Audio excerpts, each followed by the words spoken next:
पिछले एपिसोड में हमने देखा कि परी जब सुबह उठी तो उसने देखा कि युवराज अपने कमरे में नहीं था। वो रेडी होकर नीचे आई तो युवराज वहाँ भी नहीं था। आज वो जल्दी ऑफिस के लिए निकल चुका था। ये सब परी को अजीब लग रहा था क्योंकि कभी भी युवराज इसे बिना बताए परी को नहीं जाता था। वो पहले परी के साथ नाश्ता करता था और इसके बाद ही ऑफिस के लिए निकलता था। आज परी अकेले ही कॉलेज गई। कॉलेज में परी क्लास में बैठी हुई थी। सभी स्टूडेंट्स गए कल हुए टेस्ट के रिजल्ट का वेट कर रहे थे। परी भी अपने टेस्ट के रिजल्ट को देखने के लिए बेसब्री से इंतज़ार कर रही थी। और करे भी क्यों ना, परी क्लास की टॉपर थी। कुछ ही देर में क्लास में प्रोफेसर भी आ गए। उन्होंने एक एक करके टेस्ट के रिजल्ट सुनाना शुरू कर दिया। एक एक करके सारे स्टूडेंट्स बारी बारी से जाकर अपना टेस्ट पेपर ले रहे थे। जब परी की बारी आई तो वो खुशी खुशी प्रोफेसर के पास गई। प्रोफेसर ने एक नज़र परी को देखा और एक नज़र उसके टेस्ट पेपर को। उन्होंने अपना चश्मा ठीक करते हुए कहा, तुमने हमेशा की तरह अच्छा तो किया है, लेकिन अफसोस की बात तो ये है कि तुम इस टेस्ट में टॉप नहीं कर पाई। अगर तुम्हें अपनी पोजीशन बरकरार रखनी है तो और भी ज़्यादा मेहनत करनी होगी। प्रोफेसर की बात सुनकर परी का खुशी से भरा हुआ चेहरा एकदम से उदास हो गया। उसने बेमन से उस टेस्ट पेपर को प्रोफेसर से लिया और अपनी सीट पर जाने लगी। जब लड़कियों का ध्यान अमीर आदमियों को फंसाने में लग जाए तो कहाँ ज़्यादा पढ़ाई हो पाती है। एक लड़की ने परी को ताना मारते हुए कहा। वो लड़की जिसने पहली बार परी को मात देकर पहली बार क्लास में टॉप किया था, जिसका नाम आरती था। वो हमेशा से ही परी से जलती थी। परी ने उस लड़की की बात को पूरी तरह से इग्नोर किया और आकर सीट पर बैठ गई। क्लास खत्म होने के बाद जब परी जाने को हुई तो आरती ने उसे बीच में ही रोक लिया। परी, क्या तुम मुझे बधाई नहीं दोगी? इस बार मैंने टॉप किया है। वैसे खुशी तो तुम्हें बहुत ही हो रही होगी, उस लड़की ने मुस्कुराते हुए कहा। तो परी ने भी चिढ़ते हुए कहा, अभी एग्ज़ाम बाकी है और तुमने एक टेस्ट में टॉप क्या कर लिया? तुमने तो ज़मीन ही छोड़ दी। मेरे हिसाब से अब तुम्हें आसमान से नीचे आ जाना चाहिए। इतना हवा में उड़ना अच्छी बात नहीं। जिस हाथ से उस लड़की ने परी का रास्ता रोका था, परी ने उसके उसी हाथ को मोड़ते हुए कहा। उसके बाद वो वहाँ से चले गए। आरती बस उसे गुस्से से घूर रही थी। रात हो चुकी थी। आज युवराज काफ़ी देर से घर आया। उसने आज पूरे दिन परी को कोई कॉल भी नहीं किया था। सुबह के जाने के बाद उसका परी से कोई बात भी नहीं हो पाया था। अंदर जाकर वो सबसे पहले परी से ही मिलना चाहता था। उसे मिलने के लिए वो जैसे ही उसके रूम के बाहर पहुंचा तो उसे रूम के अंदर से रोने की आवाज़ आने लगी। रोने की आवाज़ को सुनकर उसका चेहरा पूरी तरह कठोर हो गया। वो काफ़ी ज़ोर ज़ोर से रो रही थी। वो जल्दी से अंदर आया और अंदर आते ही उसने देखा कि परी बेड पर बैठी रो रही है। परी, क्या हुआ? तुम रो क्यों रही हो? युवराज ने परेशान होते हुए पूछा। उसे लगा कि शायद परी उसके सुबह वाले बिहेव से हर्ट हुई होगी, इसलिए वो रो रही है। शायद उसे इस बात का काफ़ी ज़्यादा बुरा लगा। परी ने जैसे ही युवराज को अपनी लाल आंखों से देखा तो युवराज उसे देखकर पल भर के लिए दंग रह गया। रो रो कर उसकी आंखें लाल हो चुकी थी। परी ने जैसे ही युवराज को देखा तो वो और भी ज़्यादा रोने लगी। युवराज जल्दी से उसके पास गया और उसका हाथ पकड़ते हुए बोला, क्या हुआ? तुम रो क्यों रही हो? परी ने बिना कुछ कहे उसके गले लग गई। वो फिर से ज़ोर ज़ोर से रोने लगी। युवराज ने परेशान होते हुए कहा, क्या हुआ? कुछ बताओगे भी? क्या तुम्हें किसी ने परेशान किया? नहीं, परी ने सिसकती हुई आवाज़ में कहा। तो फिर क्या हुआ? युवराज ने दोबारा से पूछा, लेकिन परी ने कुछ नहीं कहा। वो बस युवराज के कोट को कसकर पकड़े हुए रो रही थी। युवराज ने भी उसे रोने दिया। वो चाहता था कि पहले परी रो रो कर अपना मन हल्का कर ले, लेकिन उसके लिए परी को रोते हुए देखना भी बहुत मुश्किल का काम था। जब कुछ देर के बाद परी का रोना थोड़ा कम हुआ तो वो युवराज से अलग हुई। उसने अपना नाक साफ करते हुए कहा, आज हमारे टेस्ट का रिजल्ट आया था। ओके, आगे बोलो, बात क्या है? युवराज ने पूछा। वो मेरे उस टेस्ट में बहुत ही कम नंबर आए थे, वो जवाब देते हुए दोबारा से युवराज से चिपक गई। उसकी बात सुनकर युवराज के आईब्रोज आपस में जुड़ गए। क्या? तुमने टेस्ट में अच्छा स्कोर नहीं किया था, तुम इसलिए रो रही हो? युवराज ने हैरानी से पूछा। परी ने बिना कुछ कहे बस अपनी गर्दन हाँ में हिला दिया। युवराज ने गहरी सांस ली और कहा, तो उसमें रोने की क्या बात है, तुम और भी ज़्यादा पढ़ाई करो, अच्छे नंबर आ जाएंगे। तो परी ने कहा, हाँ मैं अब बहुत ज़्यादा पढ़ाई करूँगी, सब कुछ पढ़ डालूँगी, बुक का एक भी पेज नहीं छोड़ूंगी। तुम जानते हो, एक लड़की की मुझसे भी ज़्यादा नंबर आए हैं, तो वो मुझे आज चिढ़ा रही थी। वो बहुत ही ज़्यादा खुश थी क्योंकि उसके नंबर मुझसे भी ज़्यादा थे। अब मैं क्या करूँ? परी की बातें सुनकर युवराज के पास कहने के लिए कुछ भी नहीं था। उसका मन तो कर रहा था कि वो किसी भी दीवार पर जाकर अपना सिर फोड़ दे। ठीक है, कोई बात नहीं, तुम और भी ज़्यादा पढ़ाई करना, 100 से 100 स्कोर करना, ओके? युवराज ने कहा, क्योंकि वो परी को दिलासा देने के सिवाय और कर भी क्या सकता था। युवराज की बातें सुनकर परी को थोड़ा रिलैक्स फील हुआ। उसने युवराज के गले लगी। डिनर करने के बाद युवराज अपने स्टडी रूम में चला गया।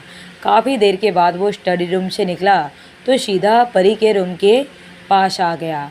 परी पढ़ाई करते करते सो चुकी थी। युवराज ने उसकी किताबों को उसके हाथों से लिया और साइड में टेबल पर रख दिया। उसके बाद उसने परी को ब्लैंकेट से कवर करके ठीक से सुला दिया। उसके बाद जैसे ही वो वहाँ से जाने को हुआ तो परी ने पीछे से उसका हाथ पकड़ लिया। वो इस वक्त आधे नींद में थी।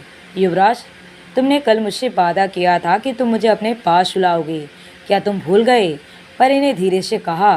तो युवराज ने उसकी आवाज़ सुनी तो जैसे उसके अंदर एक अजीब सी सुकून भरी लहर दौड़ गई। वो परी के पास उसके बेड पर आया और उसे अपनी बाहों में उठा लिया। अब परी खुशी से उससे चिपक गई। परी सो चुकी थी लेकिन युवराज की आंखों में नींद नहीं थी। वो बस परी के चेहरे को गौर से देख रहा था। उसके चेहरे पर उंगलियां चला रहा था। युवराज के चेहरे को देखकर ऐसा लग रहा था जैसे वो किसी गहरी सोच में था। उसने गहरी सांस ली। उसके मन में एक ही बात चल रही थी, परी, तुम क्यों मेरी ज़िंदगी में आई? अगर मेरी वजह से तुम्हें कुछ हो गया तो मैं किसी को नहीं छोड़ूंगा, पूरी दुनिया को आग लगा दूंगा। इस वक्त उसकी आंखों में गुस्सा साफ दिखाई दे रहा था। कुछ ही देर के बाद उसने भी अपनी आंखें बंद कर ली और उसके बगल में लेट गया। सुबह के वक्त नाश्ता करने के बाद परी और युवराज साथ साथ बाहर आए। युवराज परी को कुछ समझा रहा था, तभी उसकी नज़र संजय पर गई जो वहीं कुछ दूरी पर खड़ा था।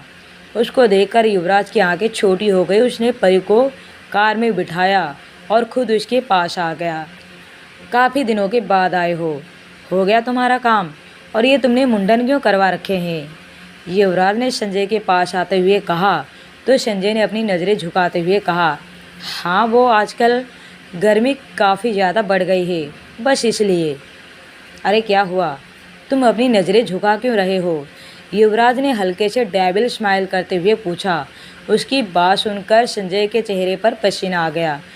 इससे पहले कि वो कुछ बोल पाता, परी ने कार के बाहर गर्दन निकालकर जोर से चिल्लाते हुए कहा, युवराज, युवराज जल्दी आओ, मुझे कॉलेज के लिए लेट हो रहा है।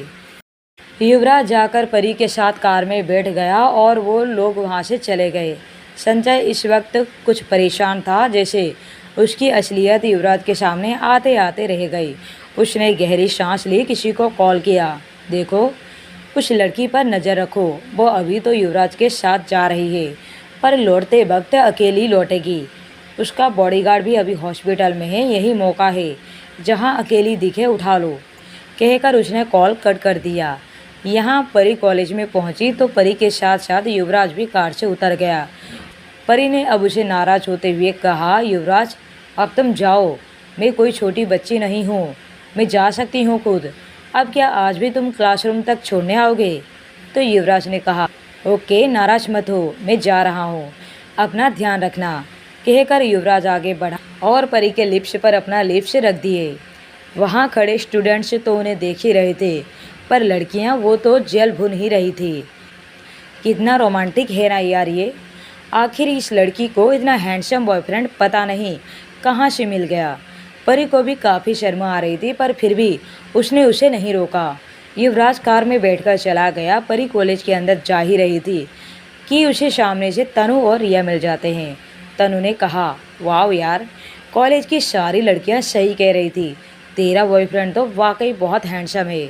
अगर ऐसा कोई हैंडसम लड़का मुझे किडनैप करके अपने साथ रख ले तो मुझे तो कोई ऐतराज़ नहीं। तीनों हंसने लगे। कुछ देर बातें करने के बाद तीनों अपने अपने क्लासरूम में चले गए। आज का क्लास पूरा होने के बाद जब परी कॉलेज से बाहर निकली तो तनु ने पूछा, परी आज तेरा कार नहीं दिख रहा और ना ही तेरा बॉडीगार्ड। तो परी ने कहा, वो एक्चुअली आज मैं युवराज के साथ आई थी सुबह, तो मैं अपनी कार नहीं लाई। तो तनु ने कहा, हाँ यार, तू तो आज अपने बॉयफ्रेंड के साथ आई थी, तेरे भी मज़े हैं। तीनों बातें कर ही रहे थे कि तभी युवराज की कार वहाँ आ पहुँची। वाह यार, कितना ख्याल रखता है तेरा बॉयफ्रेंड, रिया ने कहा। युवराज ने डोर की शीशे को नीचे करके परी को अंदर आने का इशारा किया तो परी झट से जा बैठी। आज युवराज बिल्कुल अकेला आया हुआ था, ना तो उसके साथ उसका ड्राइवर था और ना ही बॉडीगार्ड। दरअसल वो जानबूझकर अकेला आया था ताकि परी के साथ प्यार के कुछ लम्हे गुजार सके। परी समझ चुकी थी कि युवराज उसे लेने अकेला क्यों आया है। उसने उसकी ओर देखा जो बस सामने की ओर देखकर ड्राइविंग कर रहा था। परी ने उसे सुनाते हुए कहा, पास में ही इतनी प्यारी और खूबसूरत लड़की बैठी है, पर ऐसा नहीं कि एक नज़र उसे देख ले या प्यार भरी दो बातें करे। तो युवराज ने उसे देखते हुए कहा, क्या बातें करूं, मुझे नहीं आता यूं बेवजह बातें करना। परी ने अपने सिर पर हाथ देते हुए कहा, ओह माय गॉड, कोई इतना खड्डूस कैसे हो सकता है। कोई नहीं, चलो किस करते हैं। परी की बात अभी पूरी हुई ही नहीं थी कि एकदम से कार पर ब्रेक लग गई। युवराज तो जैसे स्तब्ध रह गया। वो उसे फटी फटी आंखों से देखने लगा। पहले तो उसे लगा जैसे उसने कुछ गलत सुन लिया हो, पर जिस तरह से परी उसे चुलबुली अंदाज में देख रही थी वो समझ गया, ये परी है, ये कुछ भी बोल सकती है, कुछ भी कर सकती है। परी आगे बढ़ी और युवराज के लिप्स पर अपने लिप्स रख दिए। एक हल्की सी टच करने के बाद वो युवराज से अलग हो गई। युवराज ने अपने होठों पर हल्के से जीभ फेरते हुए पूछा, ये किस था? तो परी ने जोरों से हाँ में गर्दन हिला दी। युवराज अब परी की ओर बढ़ा और उसके होठों पर अपना होठ रख दिया। उसके सिर को एक हाथ से पकड़ा हुआ उसे बेतहाशा चूमने लगा। उसे तो इस बात का भी ध्यान नहीं था कि वो लोग बीच सड़क पर थे। एक लंबी सी किस करने के बाद युवराज ने उसे छोड़ दिया। परी के होठ लाल पड़ चुके थे। अब वो शर्माकर अपनी सीट पर सीधी होकर बैठ गई और बाहर की ओर झांकने लगी। युवराज ने कार स्टार्ट की और शरारती ढंग से पूछा, और कुछ करना है? परी बस हल्का सा मुस्कुरा दी। उसकी नज़र अभी भी बाहर की ओर थी। कुछ देर के बाद उनकी कार बिला के पास आकर रुकी। युवराज ने कहा, तुम अंदर जाओ, मैं कुछ देर के बाद आऊँगा। परी कार से उतरकर बिला के अंदर चली गई, जबकि युवराज वहाँ से चला गया। ये सब संजय देख रहा था। उसे पता था कि युवराज घर में नहीं है। इस वक्त परी अकेली घर पर है। परी अंदर जाकर सबसे पहले राधा आंटी के हाथों से एक कप गर्मा गर्म चाय लिया। उसके बाद वो अपने कमरे में गई और कपड़े बदलने के लिए जैसे ही उसने अपने टॉप को ऊपर किया, उसे एहसास हुआ कि कोई खिड़की के पास खड़ा है। उसने अपना टॉप नीचे किया और खिड़की के पास आई। उसे खिड़की की ओर आता देखकर संजय भागने के लिए मुड़ा ही था कि उसे राधा आंटी को उस ओर आता हुआ देखा, इसलिए वो भागने की बजाय वहीं खड़ा रहा। परी ने खिड़की को पूरा खोला तो उसने वहाँ संजय को खड़ा पाया। उसने हैरानी से पूछा, तुम यहाँ क्या कर रहे हो? तो संजय ने अपने प्रोफेशनल वे में कहा, मैडम, मुझे यहाँ से चिल्लाने की आवाज़ सुनाई दी, कोई प्रॉब्लम मैडम? तो परी ने अपने आईब्रो ऊपर उठाते हुए कहा, चिल्लाने की आवाज़, वो भी तुम्हें यहाँ से आई? लगता है तुम्हारे कानपुर में हड़ताल है। जैसा बॉस वैसा बॉडीगार्ड। दुनिया के सारे सैंपल यहीं मौजूद है। संजय चुपचाप खड़ा उसकी बातें सुन रहा था। तो परी ने कहा, अब जाओ भी, कोई कथा चल रहा है क्या यहाँ पर? संजय वहाँ से चुपचाप चला गया। अब आगे क्या होगा जानने के लिए इसी तरह कहानी पर बने रहिए माय डेंजरस लवर पर।